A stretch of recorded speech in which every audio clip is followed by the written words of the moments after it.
Bonsoir à toutes, bonsoir à tous. Merci d'être avec nous sur TV 78. Nous sommes le lundi 29 janvier. Voici le programme de ce soir. Les agriculteurs en colère ont repris leur mobilisation aujourd'hui. Dans les Yvelines, 2 autoroutes ont été bloquées. La 10 au niveau de Longvilliers et la 13 au niveau de Mantes-la-Jolie. Un blocage qui risque de se poursuivre le restant de la semaine. Nos journalistes étaient sur place pour suivre le mouvement de contestation.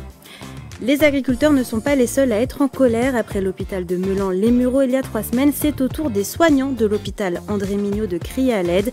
Ils dénoncent notamment le manque de place pour les patients qui peuvent rester jusqu'à 5 jours dans un couloir avant d'être hospitalisés. On fait le point sur la situation en début d'émission. Le lundi, comme d'habitude, nous reviendrons également sur les résultats sportifs du week-end. Football, rugby, foot US, basket ou encore tir à l'arc. Ce sera avec notre journaliste Mickaël Elmidoro. Sans oublier l'invité du 7-8 ce soir, le maire de la commune d'Elancourt et le président de l'agglomération de Saint-Quentin en Yvelines, Jean-Michel Fourgou, sera avec nous pour nous parler des grands projets à venir en 2024. Mais tout de suite, retour sur la mobilisation des agriculteurs dans les Yvelines. La situation se tend malgré les annonces du Premier ministre vendredi dernier. L'objectif des agriculteurs, bloquer la capitale pendant 5 jours. Nicolas Dandry et Patrick Jacques de Dixmude se sont rendus cet après-midi sur le point de blocage de la 13.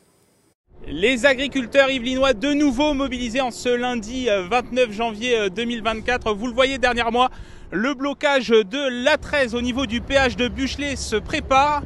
Dans quelques minutes, les agriculteurs vont s'insérer sur l'A13. On est juste avant la sortie Mantes-la-Jolie centre. Ils vont s'insérer sur l'A13 et fermer au niveau de la sortie Mantes-la-Ville-Magnanville, bloquant ainsi le péage de l'A13 au niveau de Buchelet et la sortie aussi Buchelet centre commercial. Et ils iront ensuite bloquer le sens province-Paris. Donc l'A13 sera fermée au niveau du péage de Buchelet dans les 2 sens de circulation par les agriculteurs yvelinois qui sont de nouveau mobilisés aujourd'hui.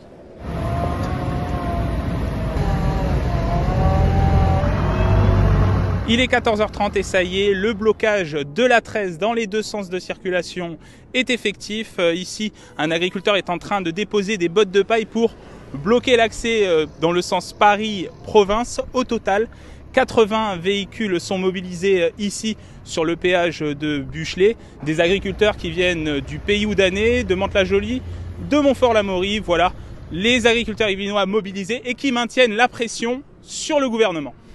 Il y avait 120 propositions qui ont été recueillies par la FNSEA.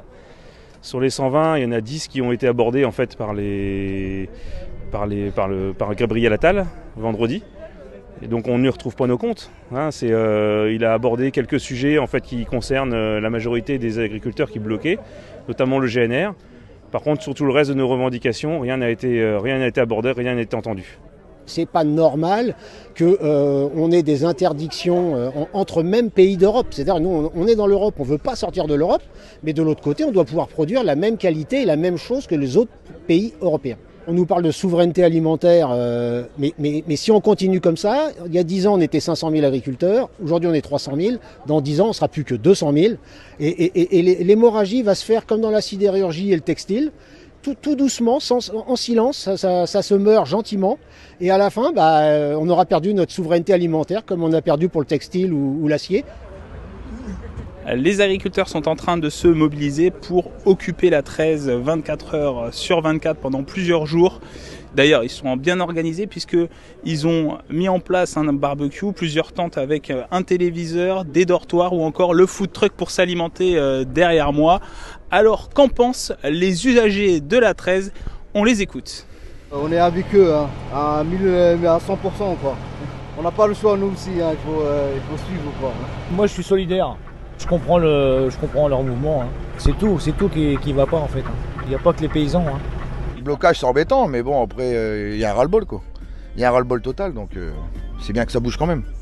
Je peux pas aller au travail, je suis obligé de sortir, voilà. Ouais, je comprends. Je comprends très bien ce qu'ils disent, il n'y a pas de souci. Les agriculteurs vont rester mobilisés ici sur la 13 pendant 4 jours. Ils ont fermé eh bien, un tronçon de 1000 mètres entre la sortie Magnanville et l'entrée sur la 13 à Magnanville, direction la province. Le péage est encore accessible pour aller vers la province, mais les agriculteurs du département de l'Eure ont fermé au niveau de Vernon. En revanche, dans le sens province-Paris, le péage de Buchelay est fermé et les usagers que vous voyez sur le côté ici eh bien, rentrent à Buchelay mais sont contraints de sortir à Magnanville. Et c'est l'heure à présent de faire le point sur le reste des informations à retenir aujourd'hui dans les Yvelines.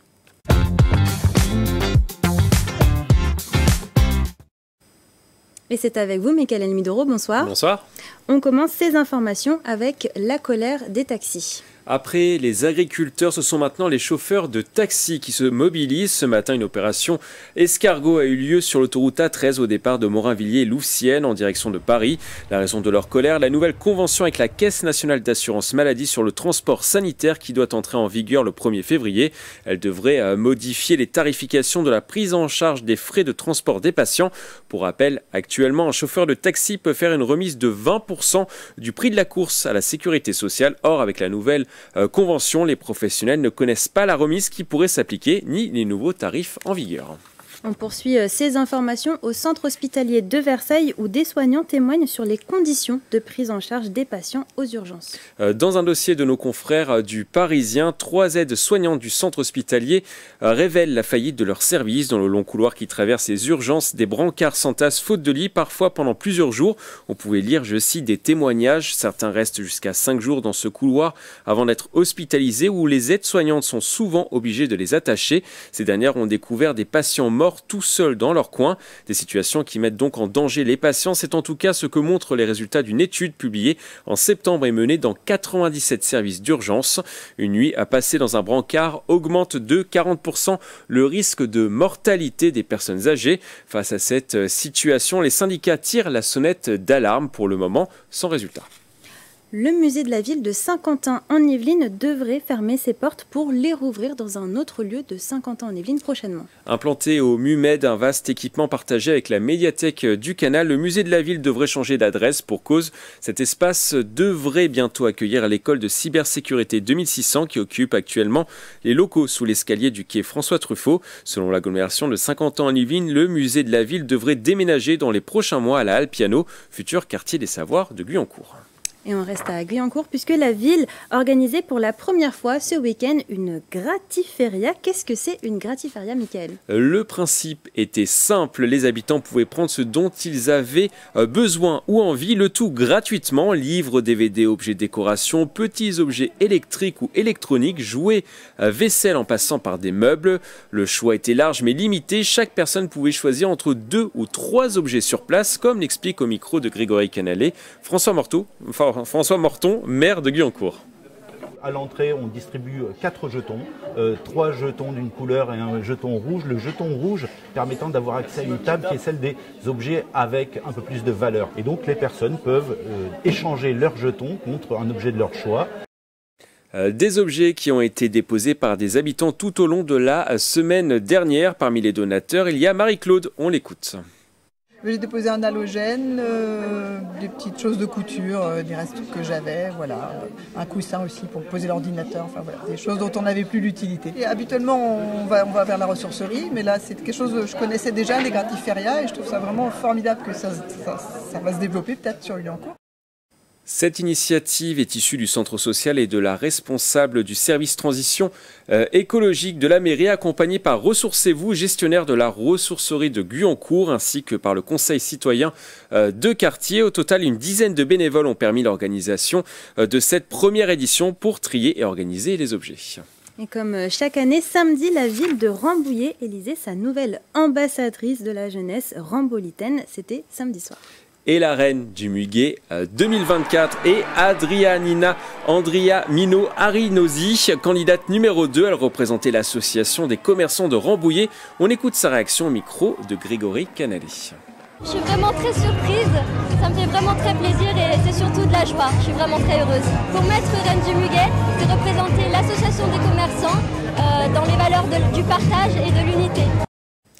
À ses côtés, 2 autres candidates ont été élues. Mélina Zaïz-Garmin, première dauphine, candidate de Rambouillet Sport Basket, et Emma Guiry, deuxième dauphine, représentant à l'association Une Rose, un espoir qui lutte contre le cancer du sein. Au total, 7 candidates étaient en lice. On le rappelle, chaque année depuis 1911, Rambouillet élit une reine du muguet lors de la nuit du muguet. Pendant un an, la reine et ses dauphines deviennent les ambassadrices de la jeunesse de la ville, et tout au long de leur couronnement, elles seront conviées aux différentes manifestations organisées par la ville de Rambouillet. Bien, merci beaucoup, Michael Elmidoro, pour toutes ces informations. Comme d'habitude, si vous aussi vous voyez une image ou une actualité qui vous fait réagir, n'hésitez pas à nous la partager sur les réseaux sociaux en utilisant le hashtag 78news.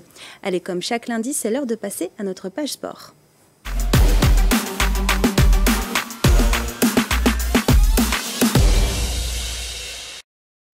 Et on ouvre cette page sport avec les résultats de ce week-end, Mickaël, et on commence avec du tir à l'arc. Qui sont les meilleurs archers des Yvelines? Plus de 70 jeunes se sont rencontrés ce week-end à Guyancourt avec un objectif en vue, les régionales dans moins d'une semaine. Un reportage de Mélanie Poquier et Patrick Jacques de Dixmuth.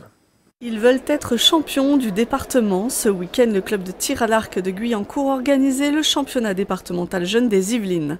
Pour nos championnats du département, on s'aligne sur le championnat régional, c'est-à-dire qu'on demande aux personnes d'avoir fait au moins 3 concours pour pouvoir se sélectionner. C'est un honneur de venir faire un départemental, d'où on ne prend pas des gens qui ont des scores très très bas, on essaie quand même de garder l'élite du département pour avoir des bons résultats.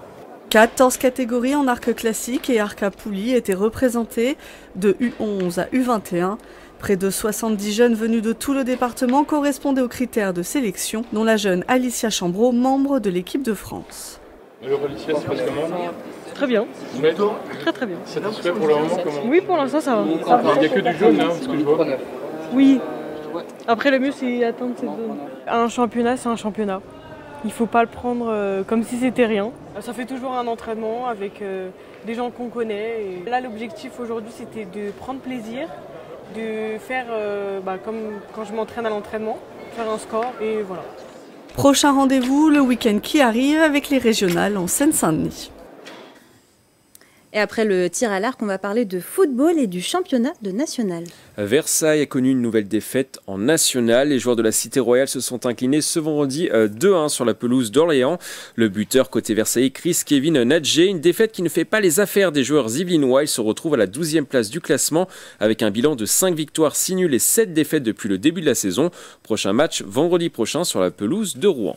On poursuit par du rugby à présent avec le championnat de Fédéral 2. On jouait pour le compte de la 14e journée du championnat. Plaisir s'est imposé assez facilement sur la pelouse d'Antony, le score 32-13. Le derby yvelinois entre Versailles et Maisons-Laffitte s'est terminé par une victoire du MLSGP sur la pelouse des Versaillais. Ils se sont imposés 24-22 sur le fil. Au classement, Plaisir est 3e à 3 points de la première place. Versailles est 9e et le MLSGP est 7e. Et on passe à un autre sport de contact, du football américain.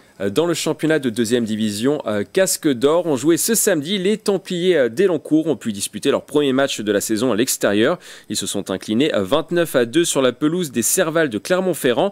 Un match à sens unique qui ne met pas les Élancourtois dans les meilleures dispositions au classement. Ils sont pour l'instant derniers de leur poule. Prochain match pour les Templiers le 10 février à domicile contre les Myrmidons de Savigny-le-Temple. Et enfin, on termine par du basket, Mickaël. Oui, Mathilde, on jouait ce week-end la 15e journée du championnat de National 3. Trappes s'est imposé 72-66 sur le terrain de Château-Croissy. La 3e équipe yvelinoise, le Chénet-Versailles, a perdu ce samedi soir dans le gymnase de Vernon. Le score 89-74. Au classement, Trappes est 5e, Château est 12e et le Chénet-Versailles 14e et bon dernier de la poule. Et on jouait aussi chez les filles. Oui, Mathilde, dans le championnat de National 2, l'entente Le Chénet-Versailles gagné à domicile contre Basket Club Chevonne. Le score 66-51. Les Yvelinoises sont à la 2e place du classement à 1 point de la première place. Eh bien, merci beaucoup, Michael Elmidoro, pour toutes ces informations sportives. On vous retrouve, comme d'habitude, lundi prochain pour une nouvelle page sport. C'est bientôt l'heure de l'invité du 7-8, mais avant, je vous propose de jeter un coup d'œil à la météo de demain.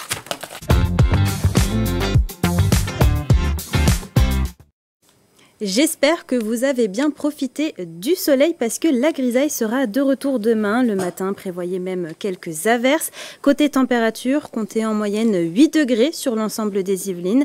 Et dans l'après-midi, la pluie sera toujours bien présente dans tout le département. Il fera 10 degrés à Mantes-la-Jolie et Rambouillet et 11 à Houdan et Versailles. Et demain, nous fêterons la Sainte-Martine. C'est l'heure à présent de l'invité du 7-8.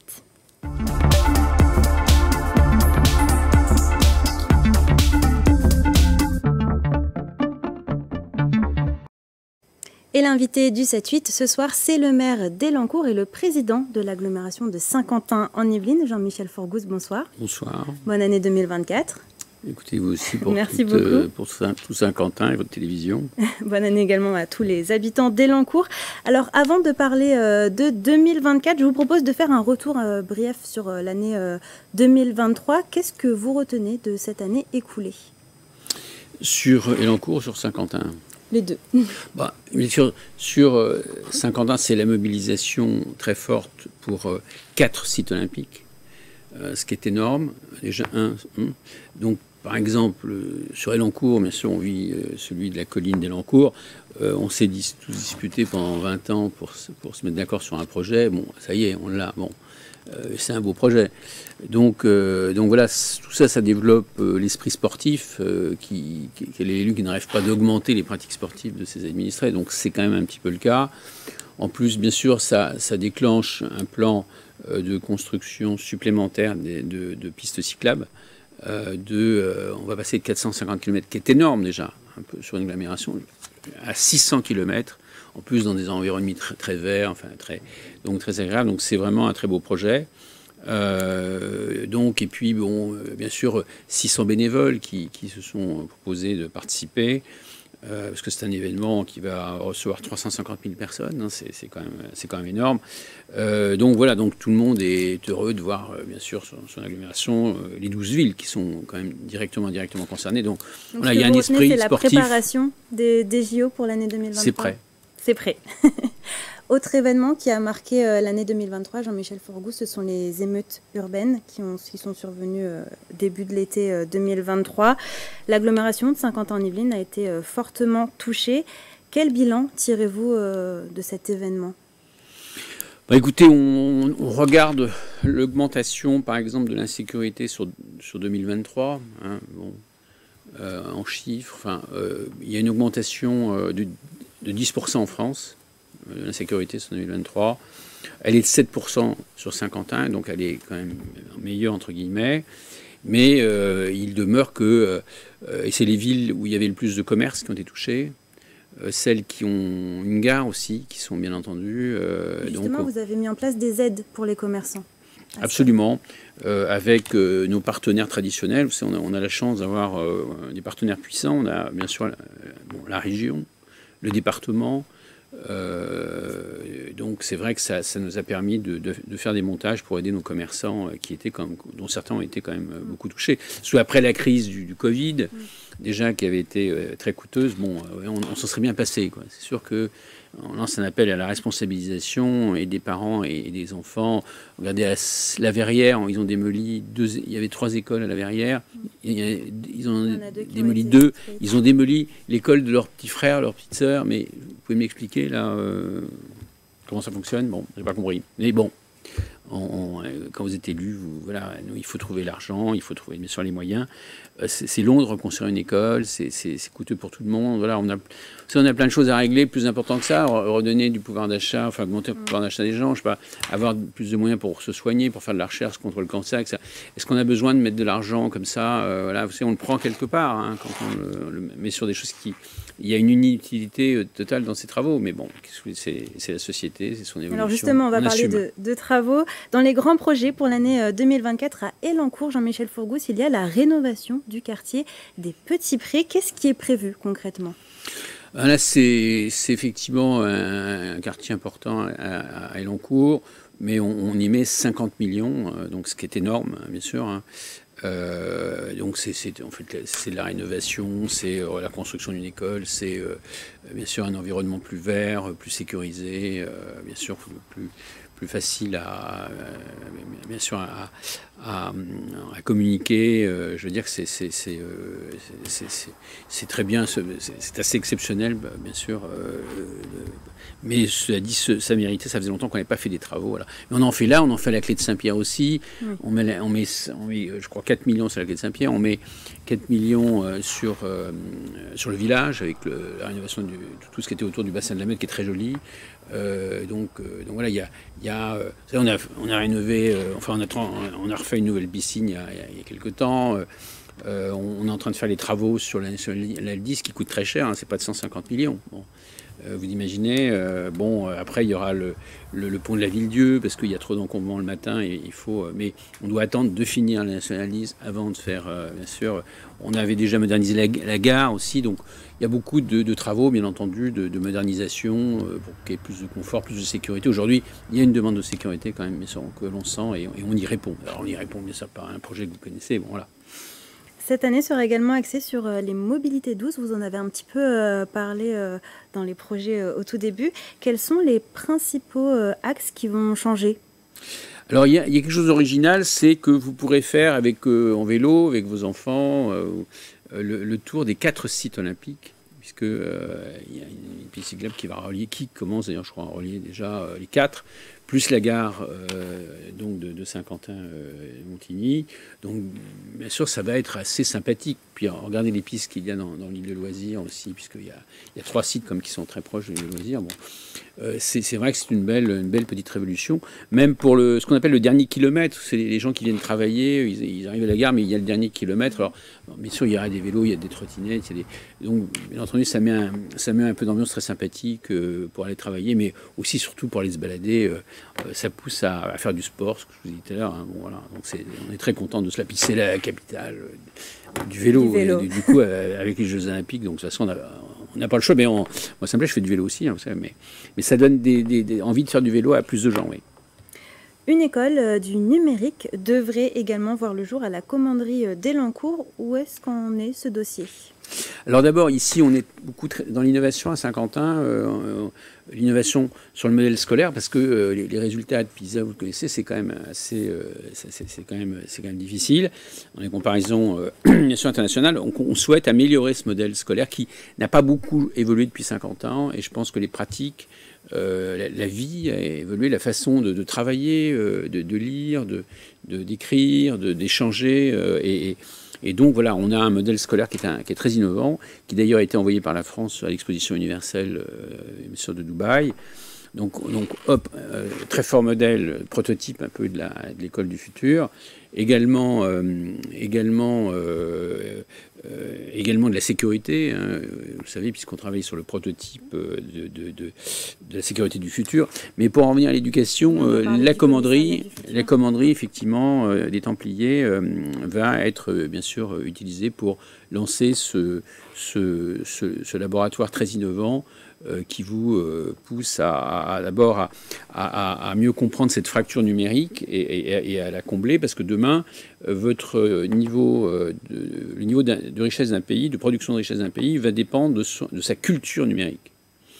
85% des métiers de demain n'existent pas aujourd'hui, donc d'ici 2035. Donc il va falloir quand même faire bouger un peu nos lignes sur le plan culturel. Et la culture scientifique est aujourd'hui, même je ne comprends pas que les dirigeants souvent, les dirigeants politiques doivent avoir une culture scientifique, doivent avoir une culture économique, une culture technique, voilà, c'est scientifique, économique, numérique, technique, c'est indispensable. Les problèmes de demain, c'est bien de faire un doctorat sur Victor Hugo, moi je suis docteur en psychologie, c'est bien, mais bon, j'ai fait 12 diplômes, mais faut aujourd'hui avoir vraiment une compréhension des mécanismes. Donc tout ça va être réfléchi à la commanderie. Oui, dans la commanderie, et puis vous êtes dans Paris-Saclay. Paris-Saclay, c'est quand même, vous êtes dans les 8 territoires les plus innovants au monde. Vous avez la première université scientifique au monde en mathématiques, hein, qui est Paris-Saclay, avec d'ailleurs Saint-Quentin qui est dans Paris-Saclay. Donc voilà, on est dans ces objectifs élevés pour toute façon, les entreprises, elles sont demandeurs. Les entreprises, elles ont besoin aujourd'hui, elles sont de plus en plus numériques, elles ont besoin de compétences, de haute valeur ajoutée, etc. Donc on se bat, nous, sur la formation des talents. Le premier talent, c'est de savoir trouver des talents, les développer. Et donc, on est, en termes de formation, on a des très bonnes grandes écoles, vous le savez, à Saint-Quentin et Paris-Saclay, et pour vraiment garder, permettre aux entreprises d'avoir le meilleur, le mieux formé, et on se bat là-dessus, c'est un des axes, bien sûr, et la commanderie, ce projet de la commanderie en fait partie. Alors au niveau de la culture, nous avons eu l'information aujourd'hui, Jean-Michel Fourgos, on en a parlé en début d'émission, le musée de la ville situé derrière le théâtre de Saint-Quentin en Yvelines devrait déménager. Est-ce que le dossier va aller... Où est-ce que le dossier va... Écoutez, pour l'instant, ce dossier n'est pas arbitré. Il y a un besoin de l'école 2600 qui est aujourd'hui... qui a une croissance, et c'est plutôt bon signe. Et c'est une école qui remporte les premiers prix un peu sur tout ce qui est cybersécurité, qui est un axe en plein développement. Et donc, il faut qu'on trouve, bien sûr, ils sont juste à côté, il faut qu'on trouve des locaux. Alors, donc, c'est évoqué, mais de toute façon, à ce moment-là, le musée de la ville irait dans d'autres locaux qui seraient aussi, sinon, plus confortables, et même, je crois, avec plus de place. Mais c'est à l'étude. Pour l'instant, il n'y a pas de décision définitive. Alors, toujours à Saint-Quentin-en-Yvelines, de nombreux projets. Il y a beaucoup de grands travaux en ce moment au sein de l'agglomération. La rénovation de l'hypercentre de Montigny, le parc du lac à Voisins, le projet Gare Bécane à La Verrière. Est-ce qu'on peut parler de Saint-Quentin-en-Yvelines en transition ? En transition, écoutez, certainement, il y a la transition numérique, il y a la transition écologique, il y a... Même urbanistiquement parlant, il y a des bâtiments aujourd'hui qui se construisent pour les entreprises parce que le Covid a un peu transformé la société. Donc voilà, et les locaux ont un peu changé, l'utilisation de ces locaux aussi, les types d'outils sur lesquels ils travaillent, à distance ou en présentiel. Bon. Donc on doit tenir compte de ça, et toujours on travaille dans ce qu'on appelle la smart city, c'est-à-dire la ville de demain. Et c'est vrai qu'il y a beaucoup de choses, on est en plein changement, on travaille avec des urbanistes bien sûr très innovants, mais on est obligé. Saint-Quentin a aujourd'hui une image assez forte en France, et on est à 30 minutes hors encombrement, à 30 minutes de Paris, sans feu rouge, c'est quand même assez exceptionnel. Bon, oui, on voit bien que la demande continue, malgré la crise. On a une quadruple crise, vous savez, la crise géopolitique, économique, après celle sanitaire, écologique, migratoire, parce qu'on nous parle beaucoup de tous ces sujets, de sécurité et tout. La société, elle quand même vit des moments difficiles, donc cette société, on la dessine avec des gens très innovants, mais ce Saint-Quentin n'est pas en retard, je peux vous dire, sur la transformation, bien sûr, des quartiers, des habitations et des lieux d'entreprise, oui. Il y a également et même des universités, puisque aussi former au savoir de demain, former aux nouvelles technologies, aux compétences de haute valeur ajoutée sur des secteurs stratégiques. Saint-Quentin vise des secteurs très stratégiques. Il y a également les transports, puisque la future ligne 18 va passer par Saint-Quentin-en-Yvelines. Qu'est-ce que ça va changer pour l'agglomération, cette future ligne 18 ? Cette ligne 18, elle va relier, bien sûr, Saint-Quentin beaucoup plus directement avec Orly, avec Paris, donc compte tenu du niveau d'entreprise, du niveau de laboratoire R&D de très haute valeur ajoutée. Je vous rappelle qu'on a un PIB de près de 30 milliards sur 50 ans. On n'occupe que 5% du territoire des Yvelines. Et je vous dis, on a le même PIB par habitant que les Américains. Bon, c'est quand même impressionnant. Bon, donc il faut qu'on puisse avoir les meilleures voies d'échange. Les gens veulent gagner du temps dans les transports, mais en toute façon, il y a la voiture autonome qui se prépare. Dans les 5 ans, vous aurez la voiture autonome. En plus, comme vous avez un axe à 13, à 12 autoroute sans feu rouge, qui arrive à Saint-Quentin sans feu rouge. Bon, il y a beaucoup de moyens, il y a vraiment de gros investissements qui sont faits avec la région et de France, bien sûr, sur comment améliorer encore plus la mobilité et surtout répondre à ce fameux aussi, ce qu'on appelle le dernier kilomètre quand vous arrivez à la gare. Voilà. Enfin, Saint-Quentin est pas en retard là-dessus, ça coûte cher. tout ce qui est transport. Mais de toute façon, l'innovation, elle est partout. Elle est à l'université ici, elle est dans l'écologie, dans le sport. Elle est aussi dans le futur commissariat. Alors, dans le futur commissariat, absolument. Qu'est-ce que ça va apporter? Alors, ce nouveau commissariat, ce sera bien sûr, ce sera pour mieux coordonner les forces. Il y a donc 360 policiers.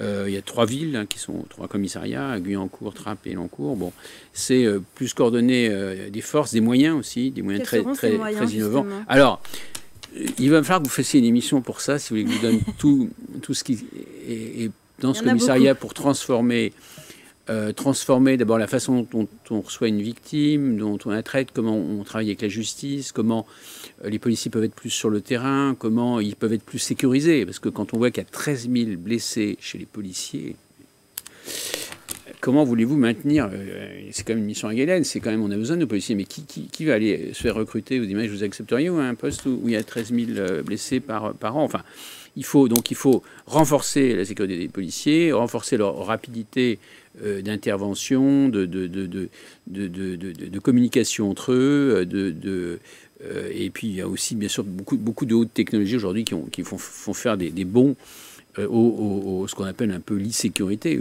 qui est effectivement une vraie révolution, comme l'e-éducation, comme l'e-santé demain. D'ailleurs, on travaille aussi sur l'hôpital du futur. Donc vous voyez, on est très...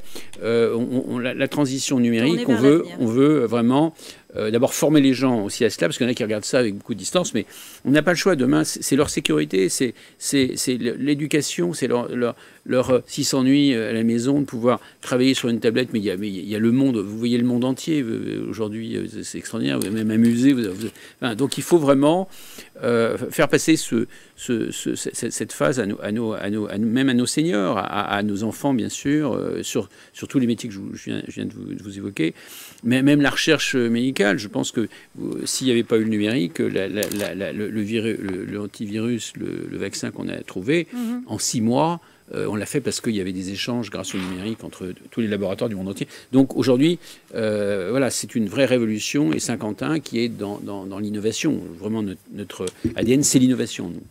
Alors, je vous propose qu'on termine par le sport. Jean-Michel Forgous, dans quelques mois, Elancourt et Saint-Quentin en Yvelines, vous l'avez dit en début de cette interview, vont accueillir les Jeux Olympiques de Paris 2024. Il y aura du vélo et du BMX à Montigny, du golf à Guyancourt et du VTT à Elancourt. Comment ça se prépare des Jeux Olympiques à Saint-Quentin en Yvelines?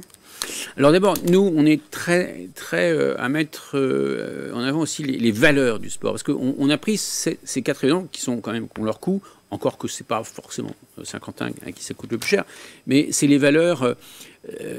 Un jeune un jeune, il veut réussir, comme vous parlez avec lui, mais il lui dit, mais attends, il faut que tu apprennes d'abord à arrivé à l'heure à l'entraînement. Ça commence par ça, à respecter ton entraîneur, à respecter ton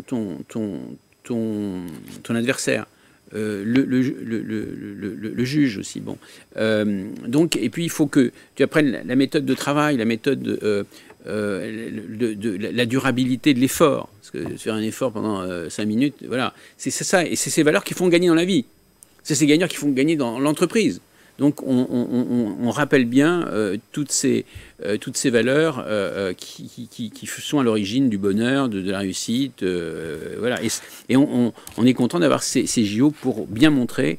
C'est un booster de valeurs, et c'est un accélérateur de pratique sportive. Hein. Bon, bien sûr, c'est un accélérateur de croissance aussi, de transformation. On le voit sur la colline, on n'aurait jamais pu, ça faisait 20 ans qu'on ne savait pas quoi faire de cette colline qui fait 50 hectares. Bon, et ben c'est grâce au JO. Puis il y a des recettes.